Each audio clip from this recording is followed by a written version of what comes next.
Hello student, welcome to Atul education. तो friend, इस video के अंदर हम लोग देखेंगे कि जो बोर्ड के एग्ज़ाम होते हैं या फिर जो भी पेपर होता है उस पेपर को कैसे चेक किया जाता है और एग्जामिनर आपको मार्क्स कैसे अलॉट करता है और कहाँ पर आपके मार्क्स बढ़ते हैं और कहाँ पे मार्क्स आपके डिडक्ट होते हैं, मीन्स काट लिया जाता है।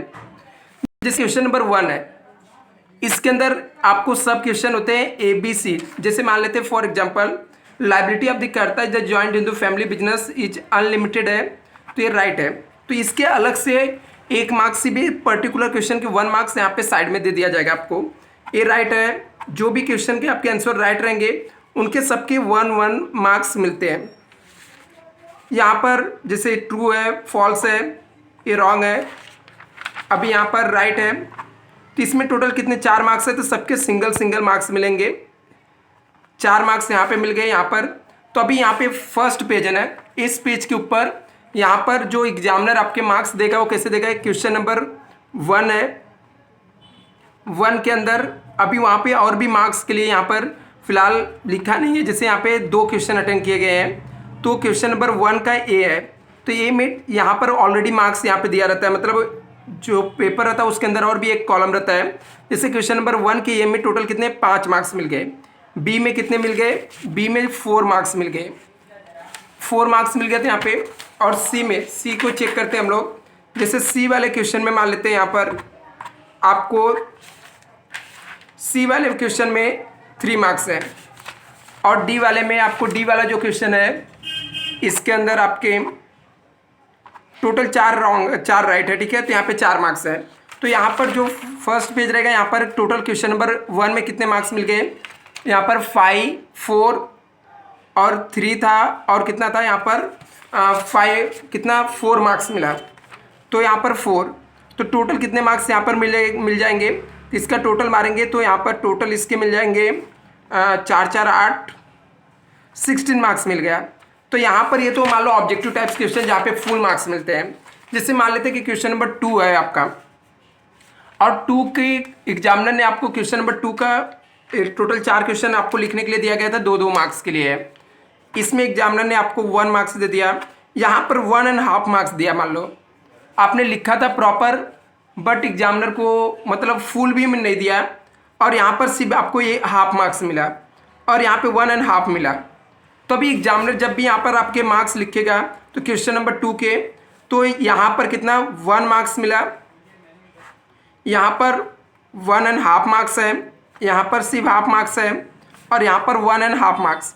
तो ये राउंड अप हो जाएगा, ये मार्क्स क्या हो जाता है पूरा राउंड अप। यदि टोटल मारते हैं हम लोग तो यहाँ पे कितना हो गया 3 1 4 5 5.1.5 हो रहा है। मतलब एग्जाम में आपको क्वेश्चन डायरेक्टली कितने मार्क्स मिल जाएंगे, 6 मार्क्स मिल जाएंगे। मतलब आपको यदि हाफ मार्क्स कहीं पे भी मिला रहता है तो मार्क्स यहाँ पर क्या कर दिया जाता है, फुल कर दिया जाता है आपको। तो यहाँ पर आपको फुल मार्क्स मिल जाएंगे। बट एग्जामिनर क्या करता है आपको, मतलब राउंड अप होता है। इन सिंपल मैं आपको एक्सप्लेन करके बताऊँ तो यदि आपको किसी क्वेश्चन में जैसे 4.5 मार्क्स आया तो उसको 5 कर दिया जाएगा, 5.5 आया तो 6 कर दिया जाएगा। इस तरीके से एक क्वेश्चन का पूरा राउंड अप होता है, ओवरऑल पूरे पेपर का नहीं। एक क्वेश्चन के अंदर भी यदि आपने कुछ लिखा है तो उसके मार्क्स क्या होते हैं, राउंड अप होते हैं। तो आपको एग्जाम में सब क्वेश्चन को अटेम्प्ट करना चाहिए। कहीं से हाफ मार्क्स भी मिलेगा तो आपको पास होने में हेल्प करेगा, आपको एग्जाम में आपके मार्क्स बढ़ जाएंगे वहाँ से। जैसे यहाँ पे identify justify the account the maintain by the Hariom, ठीक है। जस्टिफाई करना तभी एक लाइन में लिखा गया है, तो यहाँ पे कुछ भी मार्क्स नहीं मिलेगा, ठीक है। या एग्जामिनर बहुत ज़्यादा हाफ मार्क्स यहाँ पे दे सकता है। तो डिपेंड करता है आप किस तरीके से क्वेश्चन, यहाँ पे हाफ मार्क्स से ज़्यादा आपको नहीं मिलेगा। तो यहाँ पर इसके बाद आपको केस स्टडी जैसे डिस्टिंग्विश है, तो डिस्टिंग्विश के अंदर 4 मार्क्स के लिए पूछा गया है। तो 4 मार्क्स के लिए कम से कम आपको 5 to 6 पॉइंट लिखना चाहिए। यदि आपने पूरा राइट लिखा है, ठीक है, पूरा आपने सिर्फ 4 पॉइंट्स लिखा और राइट लिखा है, लेकिन आपने टोटल 4 पॉइंट्स लिखा, तो आपको ज़्यादा से ज़्यादा 3 मार्क्स यहाँ पे मिलेंगे। यदि मान लो यही आपने 6 पॉइंट्स लिखे रहोगे तो 3.5 भी मिल सकता है और 4 मार्क्स भी यहाँ पर मिल सकता है। दूसरे डिस्टिंग्विश में यहाँ पर कट हुआ है और यदि रॉन्ग लिखा गया है तो रॉन्ग, यदि आपका मान लो ये राइट है बट ये रॉन्ग है तो भी रॉन्ग ही माना जाता है। यहाँ पर आपको दोनों राइट होना जरूरी होता है डिस्टिंग्विश में, क्योंकि यहाँ पर आपका जब तक डिस्टिंग्विश से आप लिख रहे हो तो दोनों राइट होना जरूरी है यहाँ पर। तो आपने दोनों राइट लिखा तो ठीक है, आपको मार्क्स इसके मिलेंगे। यदि आपने यहाँ पे रॉन्ग लिख दिया तो आपके मार्क्स कट जाएंगे यहाँ पर। तो ऐसे में इसके ऊपर जैसे आपको यहाँ पे एक पॉइंट रॉन्ग भी हो गया और यहाँ पर इसने टोटल 4 पॉइंट्स अटेंड किया था, तो आपको 2.5 मार्क्स मिल जाएगा यदि आपने राइट लिखा है तो। यदि रॉन्ग रहेंगे तो आपको ये भी मार्क्स नहीं मिलेंगे। अभी यहाँ पे क्वेश्चन नंबर 5 टोटल 4 मार्क्स का पूछा गया है, तो आपको मीनिंग लिखना जरूरी है। और यहाँ पे इसका मार्क्स कैसे अलॉट होगा, क्वेश्चन नंबर 4 है, 4 में 2 क्वेश्चन आपने अटेंड किया, एक में 3 मार्क्स मिला, एक में 2.5 मार्क्स मिला और यहाँ पे 0 मार्क्स मिला क्योंकि आपको 3 अटेंड करने थे। तो अभी यहाँ पे कितने हो जाएंगे टोटल जो आपके मार्क्स मिल जाएंगे 6 मार्क्स मिल जाएंगे यहाँ पर आपको।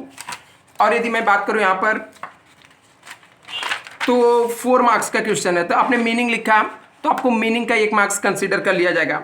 इंपॉर्टेंट पूछा गया तो इंपॉर्टेंट को यदि आपने डायग्राम बना के अच्छे तरीके से प्रेजेंटेशन करके आपने लिखा तो 4 मार्क्स में से 4 मार्क्स भी मिल सकता है, 3.5 मार्क्स मिल सकता है। बट यदि आप इसको पॉइंट को अंडरलाइन नहीं किए हो, पॉइंट को अंडरलाइन न करके प्रॉपर तरीके से नहीं लिखे हो, तो आपको यहाँ पर ज़्यादा से ज़्यादा एग्जामिनर 2.5 मार्क्स देगा, क्योंकि यदि सिस्टमेटिक सही तरीके से आपने नहीं लिखा है तो वहाँ पर आपको ज़्यादा मार्क्स नहीं मिलेगा।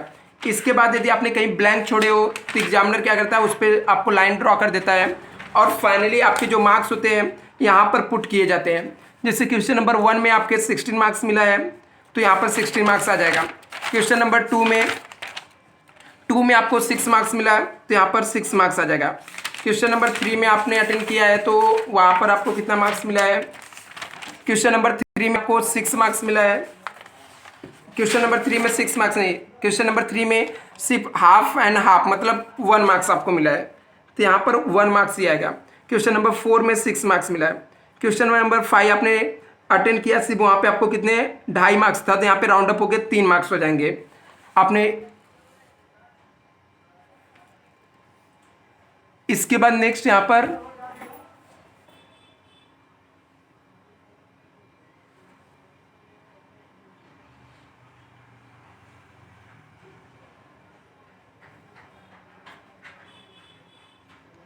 इसके बाद देखो यहाँ पर आपके जो भी आगे के मार्क्स रहेंगे, जैसे क्वेश्चन नंबर 6 आपने नहीं अटेंड किया 0 आ गया, क्वेश्चन नंबर 7 नहीं अटेंड किया, बाद में इसका टोटल जो भी मार्क्स रहेगा यहाँ पर आपको दे दिया जाएगा। फिर मॉडरेटर जब चेक करेगा तो यहाँ पर आपको मार्क्स दे देता है। तो इस तरीके से पेपर चेक होते हैं और फाइनली मॉडरेटर आपका टोटल मार्क्स यहाँ पे लिखेगा, खुद का साइन करता है, जैसे मान लो मैंने अपना साइन किया। इसके बाद इसका अप्लीकेशन नंबर रहता है। तो मॉडरेटर चेक करते समय क्या देखेगा, वो सबसे पहले चेक करता है कि ये बच्चे ने राइट लिखा है तो इसने 1 मार्क्स दिया, तो उससे वो भी क्या करेगा, राइट रहेगा तो यहाँ पे राइट का चिन्ह मार देगा अपने पेन से, ठीक है, अलग ग्रीन कलर के पेन से वो जहाँ पे राइट रहेगा उसको चेक करेगा और वापस से वो क्या करेगा, जो भी मार्क्स रहेंगे काउंट करेगा कि जो एग्जामिनर ने जो मार्क्स दिया वो मार्क्स सही है ना।